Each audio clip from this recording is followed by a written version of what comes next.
Radhe Radhe everyone. दोस्तों, आप सभी को महाशिवरात्रि की हार्दिक शुभकामनाएं।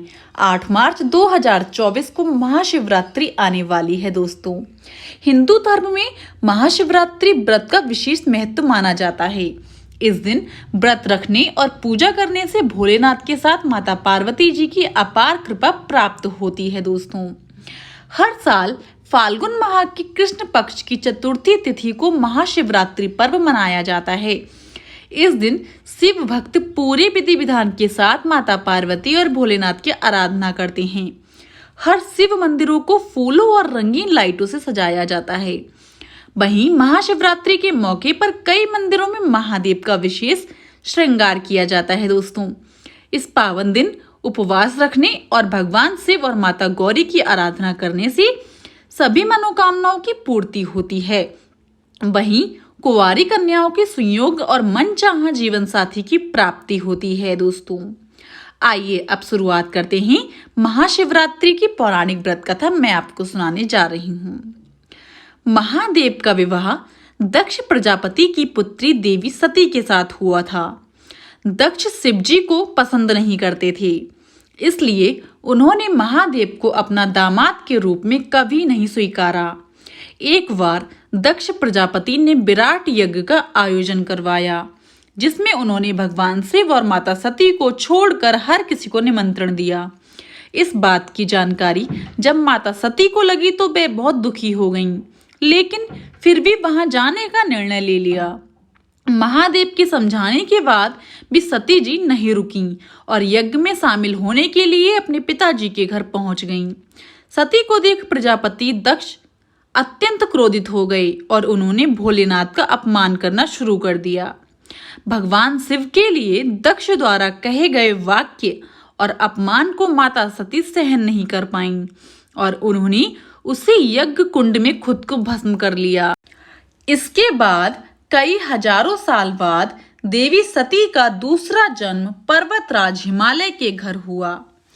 पर्वतराज के घर जन्म लेने की वजह से उनका नाम पार्वती पड़ा। शिवजी से विवाह करने के लिए माता पार्वती को काफी कठोर तपस्या करनी पड़ी थी। कहते हैं कि उनके तप को लेकर चारों तरफ हाहाकार मचा हुआ था। माता पार्वती ने अन्न जल त्याग कर बरसों भोलेनाथ जी की उपासना की। इस दौरान वह रोजाना शिवलिंग पर जल और बेलपत्र चढ़ाती थीं, जिससे भोले भंडारी उनके तप से प्रसन्न हों। आखिर में देवी पार्वती के तप और निश्चल प्रेम से शिवजी प्रसन्न हुए और उन्हें अपनी संगिनी के रूप में स्वीकार कर लिया। पौराणिक कथा के अनुसार भगवान शिव ने पार्वती जी से कहा था कि वह अब तक वैराग्य जीवन जीते आए हैं और उनके पास अन्य देवताओं की तरह कोई राजमहल नहीं है, इसलिए वह उन्हें जेवरात महल नहीं दे पाएंगी। तब माता पार्वती ने केवल शिवजी का साथ मांगा और शादी के बाद खुशी खुशी कैलाश पर्वत पर रहने लगी। आज शिवजी और माता पार्वती का वैवाहिक जीवन सबसे खुशहाल है और हर कोई उनके जैसा संपन्न परिवार की चाह रखता है। दोस्तों, आइए दोस्तों अब जानते हैं महाशिवरात्रि की सरल पूजा विधि क्या है। महाशिवरात्रि के दिन सुबह जल्दी उठकर स्नान आदि से निर्वृत्त होकर स्वच्छ वस्त्र धारण करें और व्रत का संकल्प लें। इस दिन शिव मंदिर में जाएं।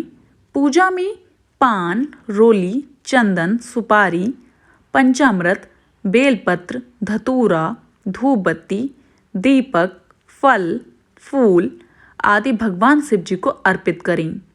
इसके बाद भगवान शिव को भोग लगाएं और चंदन अर्पित करें। इस दौरान ओम नमः शिवाय मंत्र का जाप करते रहें।